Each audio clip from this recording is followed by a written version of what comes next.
Hello, I'm Andrew Cuomo. Let me start by telling you what you already know. New York City is the greatest city in the world. There is no other place like it. And as in life, we have had times when we are at our shining best. And there are times when we struggle and endure great hardship. I don't know if I should eat the whole sausage in front of you, but I'm definitely going to eat it. No excuses. You know, there's too much sausage in that thing. That's right. You sort of thought my... Well, that's right. That's yours. Not only do you have to eat the sausage, but there is a course when you get elected to office. They have a course called Eating on Camera. He's posing for a photo, and apparently he has a cop who stands with him, tries to make sure that he doesn't do something inappropriate. The cop has got his arm around Cuomo's arm to begin with, and then he grabs his hand as he can sense that Cuomo is like... The hand is going to start going low. Do you believe that he was propositioning you? Yes. For what? Sex. I now understand that I acted in a way that made people feel uncomfortable. It was unintentional, and I truly and deeply apologize for it. I feel awful about it, and frankly, I am embarrassed. Andrew Cuomo is back. I can't believe this. The disgrace Andrew Cuomo is back. Andrew Cuomo is like that political horror movie villain.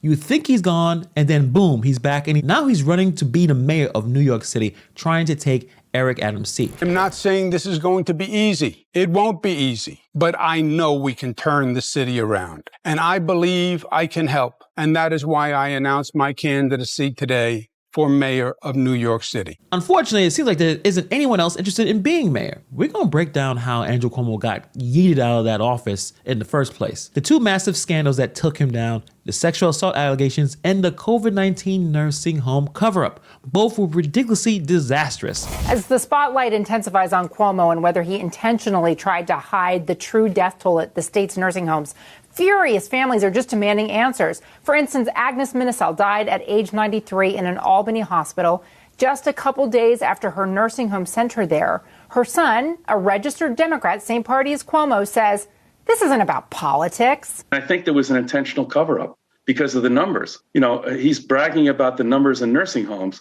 and he wanted to lower the numbers.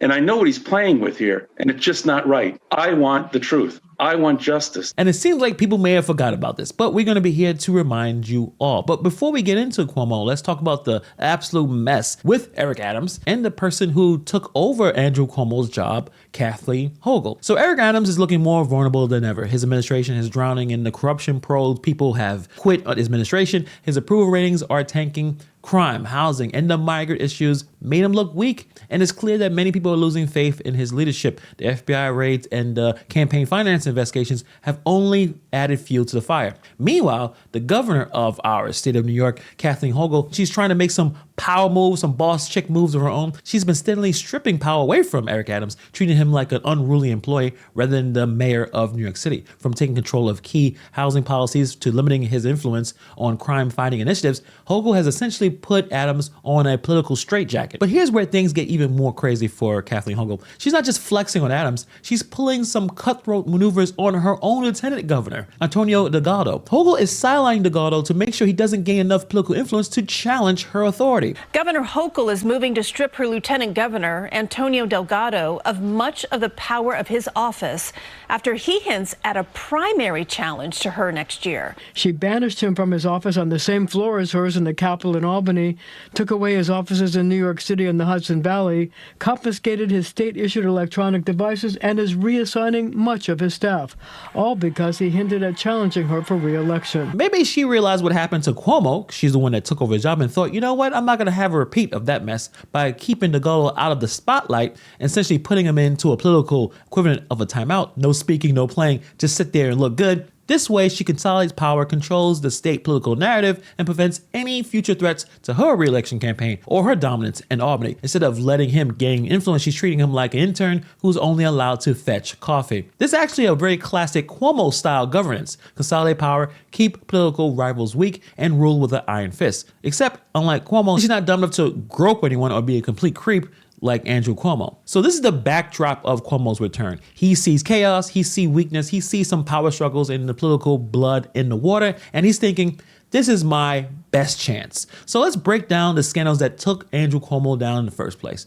Number one, sexual assault allegations. You know, once upon a time, Cuomo was America's COVID sweetheart. He was flexing his daily press beefings and beefing with Trump on live TV. Then, in late 2020, whispers turned into screams as multiple women accused him of sexual assault. And to think, at one point, people thought that this doofus can actually be president. There were some wild times back then. Another bombshell in the same week against New York Governor Andrew Cuomo, with a second former aide accusing him of sexual harassment. 25-year-old Charlotte Bennett says Governor Cuomo asked her inappropriate questions about her sex life, whether she was monogamous in her relationships, and if she had ever had sex with older men. And then he explains at that point that he is looking for a girlfriend. He's lonely, he's tired. He asked if I had trouble enjoying being with someone because of my trauma. The governor asked me if I was sensitive to intimacy. In his office? Yes, during the workday. Bennett says Cuomo told her he would be okay with sleeping with anyone over 22. Bennett is 25. I thought, he's trying to sleep with me. But not just he said something weird once type of harassment. This was full-blown, career-ending behavior. So who accused him? Apparently a lot of people. Lindsey Boylan, a former aide, accusing him of forcibly kissing her and suggesting they play strip poker on a government flight. That's not how you run a state, my guy. Charlotte Bennett, former health policy advisor, claimed Cuomo asked her inappropriate questions about her sex life and trauma. Anna Roach, not even a staffer, met him at a wedding where Cuomo grabbed her face and tried to kiss her without consent. A wedding? Where's the security when you need them? New York Attorney General Letitia James then just exposed him. She dropped the 168-page nuke on his career. The report, which was released back in August 3rd, 2021, concluded that Cuomo sexually harassed 11 women, creating a toxic, hostile work environment, violated federal and state laws, retaliated against accusers. Independent investigation has concluded that Governor Andrew Cuomo sexually harassed multiple women, and in doing so violated federal and state law.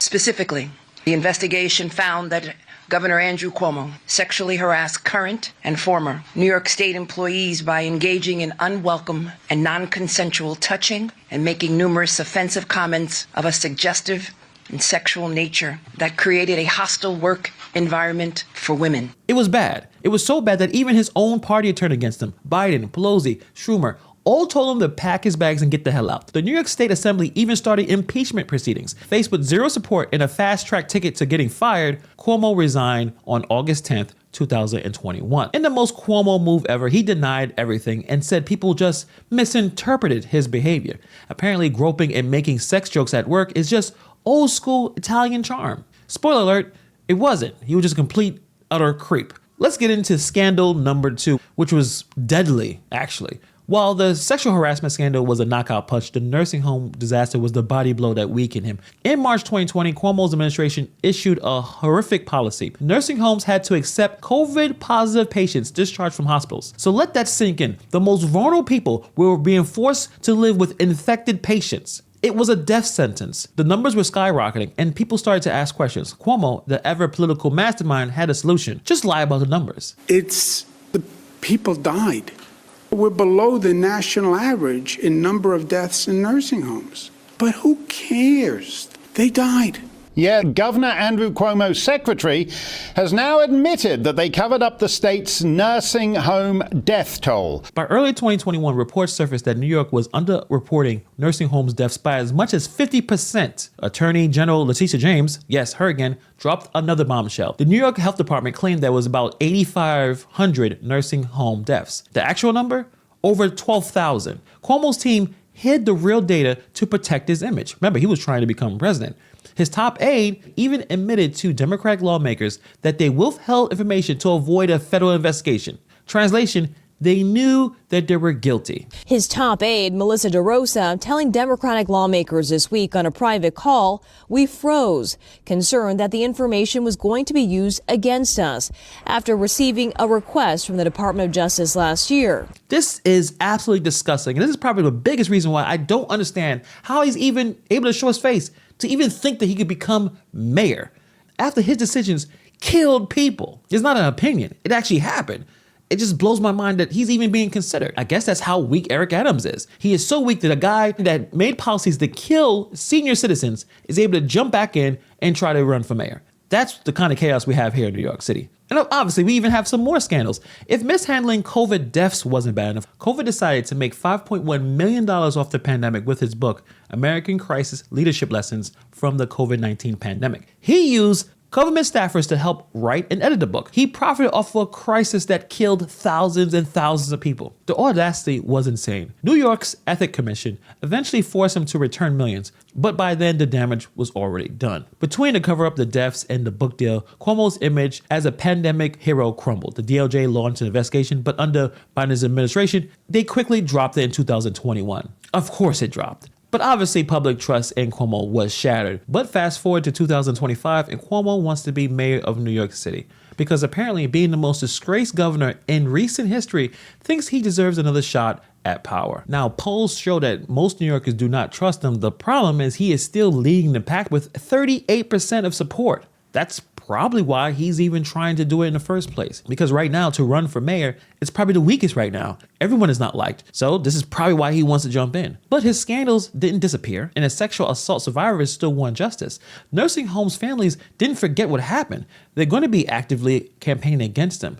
So is Cuomo really done? I don't know. I think he's like that political cockroach. He's been crushed, he's been burned, he's been thrown out, but somehow he keeps crawling back. So can he win? It's possible. I think that his scandals are too big to even be considered to even try to run. His reputation has been extremely damaged. And I hope that most New Yorkers didn't forget this. But this is New York City. People don't like Trump.